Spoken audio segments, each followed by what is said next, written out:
Hey everybody, welcome back to Plumfiggy. This is Tammy.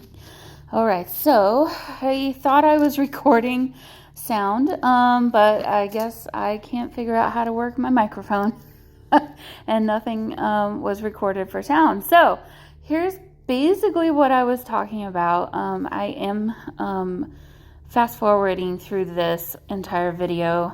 It was 2 hours long otherwise, but basically I had this black book cover that I really wanted to use, but as you can see, it's too narrow. And if you haven't tried those Cheetos mac and cheese, try them. They're really good. It's very short. Short and to the point. Okay, so my goal here is to try and figure out how to maybe still use this black book cover. And in the end, I decided to try and still use it, but I needed to make something a little bit more sturdy to put behind it. I considered putting doing that with this paper bag from the grocery store and doubling that up or tripling it up maybe. And then I had thought about a couple different ways to do it. But in the end, I decided just creating kind of like a folder in the front and then the back, so that there would be essentially 5 signatures at the end of this rather than the 3 that we have decorated, plus the 2 book covers was kind of where I was kind of thinking I would do it. And so I'm using my hands a lot right now to describe all that, but basically now we're just gonna go ahead and create these, I guess, folders is what I'll call them, but 2 extra signatures that are sturdier and made from this paper bag. So first I gotta deconstruct the paper bag. If you haven't done this before, it's actually kind of fun. Just start at the bottom, and you're not gonna be able to salvage too much from the very bottom, but you probably could, some of it, and then just separate it at the seam in the back of the bag. And sometimes there's still some creases there, but I know it's kind of hard to see because I can't zoom out far enough, but I'm basically just trying to measure and see how much I need in order to cover the signatures. So this is roughly as big as it needs to be, or as wide as it needs to be. So I'm using my longer ruler to help me take that apart. And I know that I don't like those zigzaggy, jagged edges of the paper bag, so I'm going to take that part off. This was really difficult because the bag was bending, or it's folded in not a great way for me to do what I was trying to do there, but I got it done in the end. Measuring again here, and at this point now I'm just going to measure for height, and as you can tell, I'm not measuring it really, I'm just kind of guesstimating and ripping. So I'm just going to use that then to make the second one, and I'll glue those together in the end, obviously with the printing on the inside so that you don't see any of the printing, but hoping to get enough sturdiness with the 2 of them glued together. I was really thinking about something. I don't remember what it was right now, but really was thinking hard about something there. So just gonna do this again here now, and do the second, I guess, signature or folder, whatever we're gonna call this thing, and just basically do the same thing. My ruler is not quite long enough to get all of it in one go, so that's where you saw that there. And again, removing those little zigzaggy edges from the top of the bag. And I'll go ahead and use that same piece that I had originally used to create 2 more pieces. And don't worry, I don't throw these scraps away. I will use them in the final product. So, yep, just gonna put those together, kind of imagine how they're gonna look together, more thinking with my finger tapping. And I guess here we go. So I think, yep, I'm gonna go ahead and glue those with Fabri-Tac glue, which is my glue of choice for this kind of thing. I find that it kind of adds even more stability in a way, especially when you're doing this kind of a project. So, and it just holds really well. It's just really good glue. So yeah, I'm not being overly careful here. Obviously I want to match them up as best as I can, but I actually kind of wanted to have the edges be kind of rough and not perfect and kind of really distressed. And so we'll do more later as far as doing even more distressing, but I knew that I probably wanted to add some pockets so that I could put the ephemera and things inside, and maybe just have a place for extra ephemera to be stored until the journal makes it to its new owner, and then they can replace that or use the ephemera within the journal and then replace the ephemera with their own kind of keepsakes and things. Yep, so this is the second one. I'm going to do the exact same thing and just kind of preparing it for the next step, which will be adding black soot distress paint with water and really grunging it up.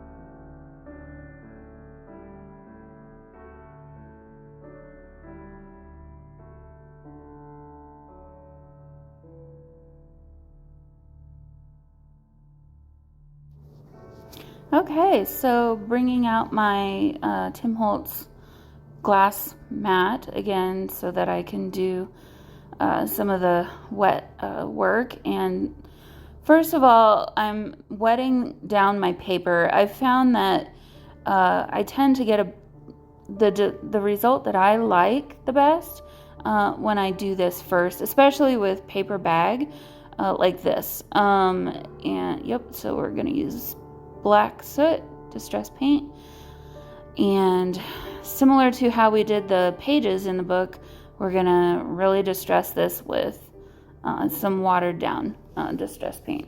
And my hands by the end of this video are going to be black. really, really dirty. But, or not, I guess not too dirty, just stained. But that's okay, I don't mind that so much. It'll come off eventually. So yeah, again, I'm not being careful really. I'm just trying to make sure that I'm covering every part of it with the stain or the paint. And yeah, trying to figure out how to handle all this paint. And so now working on the next one. I just set the other one off to the side to kind of soak in some more of what I put onto it. That is something I've also noticed about paper bag, this kind of paper. It just kind of takes a bit to kind of soak in and really accept the whatever medium it is that you're using on it. The wetter it is, it tends to kind of behave better, I guess, if that's a way to say it. But yeah, so at this point, I can see on the video I needed more paint. And I saw that in real life too, apparently, because I added some more. But just trying to use up what I had already done, but still wanting to make sure and get it as grungy as I could. So it's really fun. It's really fun to watch that paint moving around, dripping everywhere. So, okay. Like I said, I'm not going to throw away the scraps. And so here we go. I'll use these pieces to create little pockets and tuck spots with. And so I just want to grunge those up as well and get as much paint used up as I possibly can so that I don't waste it. I think, yeah, I had a couple more, and then I'll go ahead and dry all of these.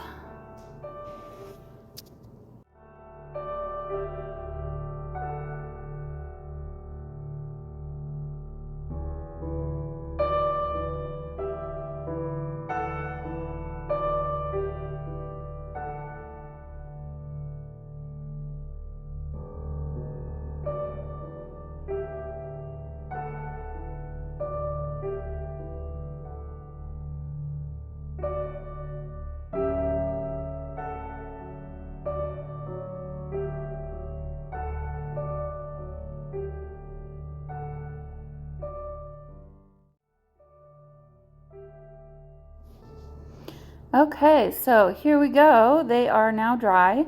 As you can see, I'm not quite done with them. I wanted them to be even more grungy. I didn't really want straight edges at all, so I'm taking my scissors and just roughing up the edges some more. And then also, I don't know if you noticed before and just now, some of the glue on some of these kind of was like showing. So like those little spots, that's the glue, and I think it's because it's kind of old and it's so thick. I honestly had never have experienced this with Fabri-Tac glue before, but I also know that I haven't let any Fabri-Tac glue get as old as this. I've used it too fast before in the past, so this is kind of a new one for me. I'm kind of experiencing it in several kinds of ways, but yeah, so we'll fix that in a little bit. But first, I'm just going to distress these edges and get it ready for the next step, which will be more paint. We're going to grunge them up even more.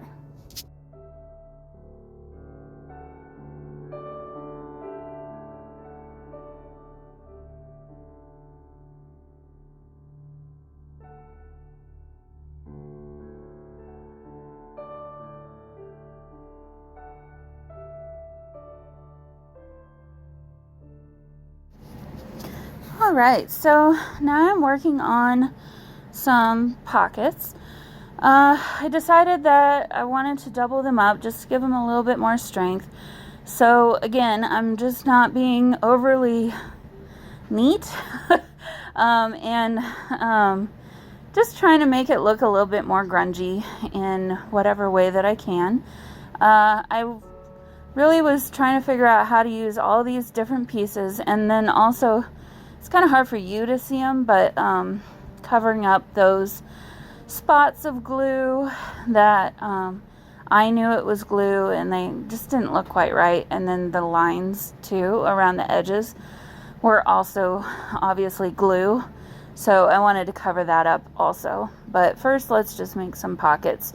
So using up these bits and pieces and scraps as much as I can, and doubling them up, and then just trying to figure out where to put them then at this point. But yeah, I like to rip around the edges. It just, I don't know, I like that look. I think it makes it look a lot more junk journal-y, if that's a word. But yeah, and so right now they are two kind of not the same colors, like they're not the same amount of grunge as like the back piece and the front piece, but that's okay. We'll fix that in a bit too. So all right, so gonna make one more pocket here using that torn piece and making another like kind of square pocket thing to use. I love that it's ripped, actually. It really added the right kind of grunge and distress that I wanted. So here, adding that one, and we'll double that up then. What you can't really see on this left page very well is there is a crease in the very middle of that page from the natural fold from the bag. So I'm just trying to kind of disguise that as much as I can with these little pockets. So, yep. Here I'm trying to decide if I wanted to do like a tuck spot on the left side But then I don't really mind that page too much. But then I had an idea of using some of this grungy wallpaper from Tim Holtz. I feel like these videos are an ad for Tim Holtz products, but if you don't have Tim Holtz products, don't worry about it. You can do all this stuff with whatever you have available. And if you don't have paper crafting products and all you have is some paint and some paper and paper bags, you can make some pretty fabulous stuff with that too. I've done that before as well. So all it takes is a little bit of creativity, I swear. And actually some of those I've made in the past, I like so much better than some of these others that are using the store-bought things to supplement with, So don't be discouraged if you don't have all the fun little doodads and things. You don't need them. You can really make a lot of really cool stuff without that. So, okay, so as you see there, I chose a wallpaper that I liked and roughed up those edges again, or those edges as well. And now I cut out the part where I just sewed around those to make it look like I sewed them onto the page. But obviously I don't want to do that because it'll sew through to the other side, and I didn't want to do it that way. So we're going to do it this way instead. And yeah, I don't know what I'm doing now. I think I was trying to decide kind of how to proceed from here. Still not really liking those spots. I knew I kind of wanted to decorate these at some point anyway. So here you're seeing me just I'm trying to decide if I should just fold it the other way. Maybe I can hide it with these things that I've already made. And in the end I decided no, I don't really like those at all. So let's go to plan B at this point. And I pulled out some more of this packing paper. This one would have been fine, but it was some more of that really thin stuff that I was having issues with the glue showing through on that. So I changed my mind, went for something else over to the right there that you guys can't see. That's just a little bit thicker, and gonna go ahead and just glue this on, and kind of haphazardly, but really just to mask those spots, and then also just add more stability too, like make it a little bit thicker. So it's kind of fun. Just gonna rip some straight edges off so I don't have any, and kind of do some collaging, I guess, big collaging with these bigger pieces here.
Okay, so on this other one, I didn't really have the circles issue of the glue, but there were those creases from the paper bag just showing on this page that I kind of wanted to, again, knock back, not show as much. And so I just put a big piece of that paper down there. And they're on this page as well. It's hard to see in the video because of the paint, but just going to do kind of the same thing on this other side. And then once that's done, we're going to paint some more. So we're going to grunt it up again and go through that whole process again.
All right, so here's the end product.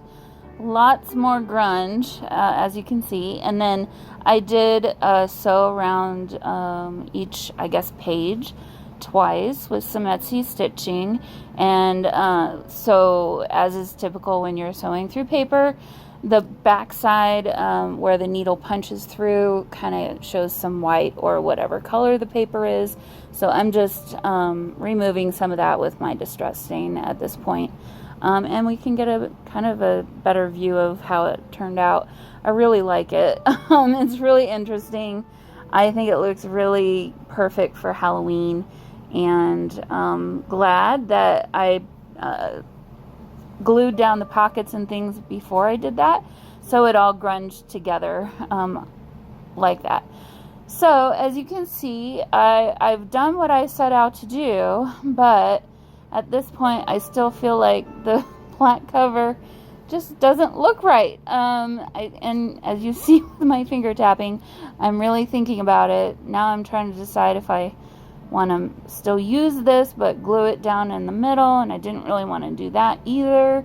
And so in the end I decided I'm going to scrap the book cover. Yeah, and then I'm thinking too, the inside book cover is too white for anything else in this journal. It just didn't look right. So I'm going to scrap this, and we're going to go a different route. We're going to do a fabric cloth soft cover. And so this is some really cool grungy fabric that I picked up from Joann's, I want to say last year. And so that's going to be our journal cover. And then I'm going to sandwich that with some of this fabric. It's an upholstery fabric that doesn't fray really. I had this piece already that I was going to use for a different journal cover, but it wasn't quite the right size. So all I did was cut out 2 pieces of each fabric, and I made sure that it was slightly larger than my stack of signatures. I'd say 1/8 to 1/4 of an inch around each edge. But again, I didn't measure anything. I don't really like to measure stuff if I don't need to. It'll be okay. And the less perfect it is kind of better. But again, just using this Fabri-Tac glue, and you can even see at the bottom there has that white salvage edge, and I didn't even care about that. I'm still going with it. You don't even notice it in the end through the other fabric at all. This really is just for stability, this fabric here. So yeah, so we're just gluing these together, right sides out. And so then after that, I'll sandwich this in between the other 2 pieces of fabric. And so those 2 pieces of fabric, you can see I didn't even cut this very straight. Like it's not perfect at all, and that's okay. You'll never even know. So I just cut these pieces slightly larger than the other 2 pieces that I was working on. And yep, we're just gonna sandwich that in the middle, try and get all the edges to have the equal amount of space around each edge as much as you can. And then I'm going to pin these all together, but I'm not going to sew yet because I want to decorate the front of the journal, and I wanted to sew onto that before I sew it all together. But I've had some experience doing covers like these, and in my experience, it's sometimes easier to put your stack of signatures in between so that you really know where the front really is and where the spine really starts, and before you put it all completely together. So that's what I'll do, but I want to pin it together so that it stays together before I do any of that. So we'll do a collage on the front cover here in just a second. I'm trying to decide if here I was trying to decide if I wanted to add a pocket or anything on the inside, and I put that lace down and immediately knew. I was like, no, that does not look right. I don't like that lace, with this grungy fabric at all. So scrap that idea right away. So here you can see I'm putting the stack of signatures in there, and now I know exactly where my front cover is and ends and what kind of space I have to work with. So let's go ahead and make a collage. First I thought potentially I would make like a pocket, and then stuff some things into the pocket. I don't know. I scrapped that idea kind of quickly. It didn't seem quite right. So I went to my ephemera and pulled a few things out from there.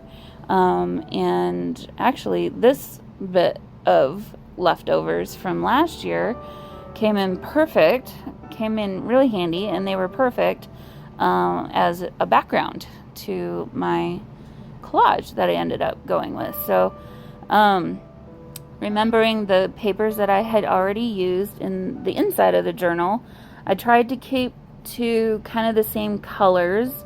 It was mostly the green purple, but more purple than green, and then the grungier kind of grayish color, and then some more of that green and black color. So these were some stamps I had stamped and then embossed with some black embossing powder. And I ended up using the spider, but that was the only one I used of those. So I did like that label. I thought maybe that would work somehow, but in the end it didn't really end up having a spot, so it'll be used another time. So then I wanted to make sure and get some focal pieces and some more background pieces just to kind of break it up a little bit. The big white one says, what does it say? Physician and surgeon. And then the black one is talking about a florist for like a funeral home. And then, of course, the October 31st there. And then I had picked out some vellum bats as well to potentially use. So go ahead and start working on what kind of a collage I might want. I started in the bottom left corner, just kind of building the background part of it, and I'll just kind of build off of it from there.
Okay, so my goal at this point is to add more of the dark pages, which were the painted pages, scraps, as the background. And then on top of that, I added some of the white, kind of bringing more of the actual fabric color, trying to bring some of that out. And then obviously, as you can see, I decided to use a photograph as well. I really had trouble with that upper left corner. It really was messing with me. In the end, I think I had just one too many things, and I was just trying to get it all to work, and I just couldn't get it to work the way I wanted it.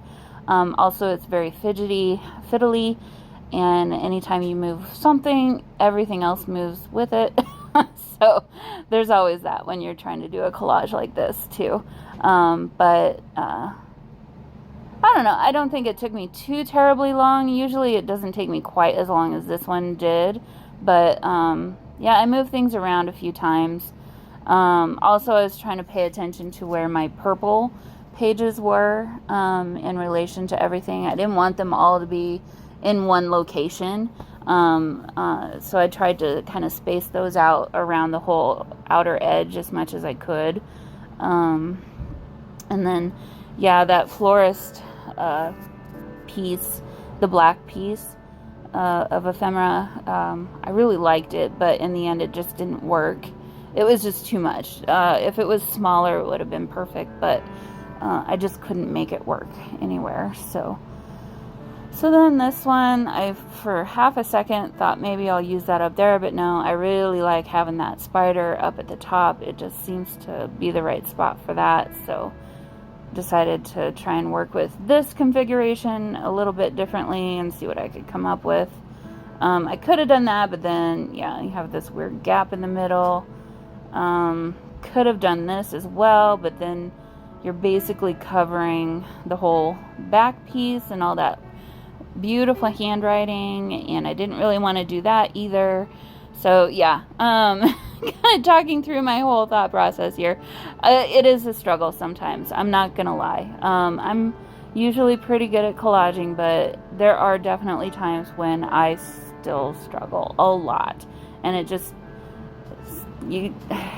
I hate to say this because it's so frustrating, but I usually end up putting things back in the original configuration that I had at the very beginning. I try 50 different ways, and I usually go back to the very original way that I had it. So I don't know why I always do this to myself, but I do. I'm sure I'm not alone. I also was trying not to cover up as much of those gorgeous painted papers as I could, too. So I think at this point I was resigned to the fact that I wasn't going to use the florist thing and just stick with those two, and kind of liked that configuration. Yeah, I'm still messing with that upper left corner there. Just didn't, I don't know. I just wanted to keep messing with it, I guess. But okay, so at this point I've decided this is kind of how I want it to be.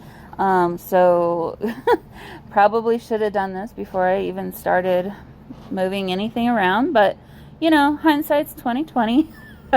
And I'm doing it now.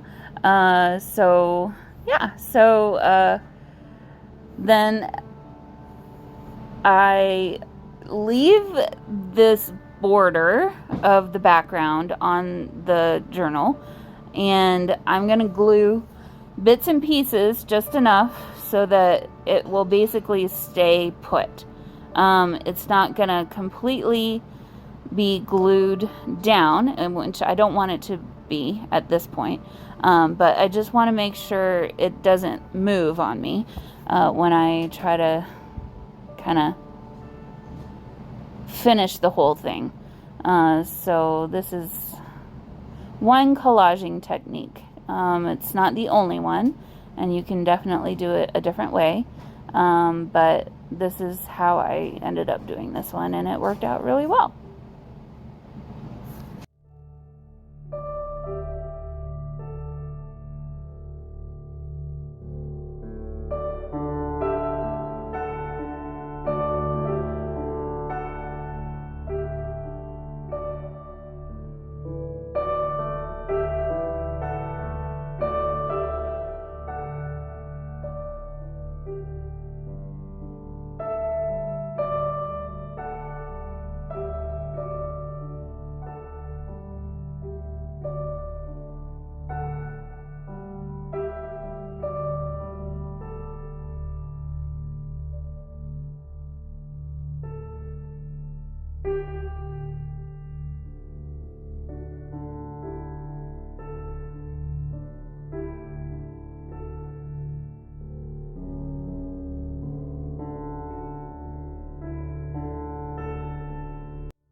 All right, so I had very low battery, so I couldn't really film everything, but basically I glued that down with Fabri-Tac, and then did a bunch of messy stitching around it, just the one piece of fabric, so that all the messy stitching didn't go onto the other side.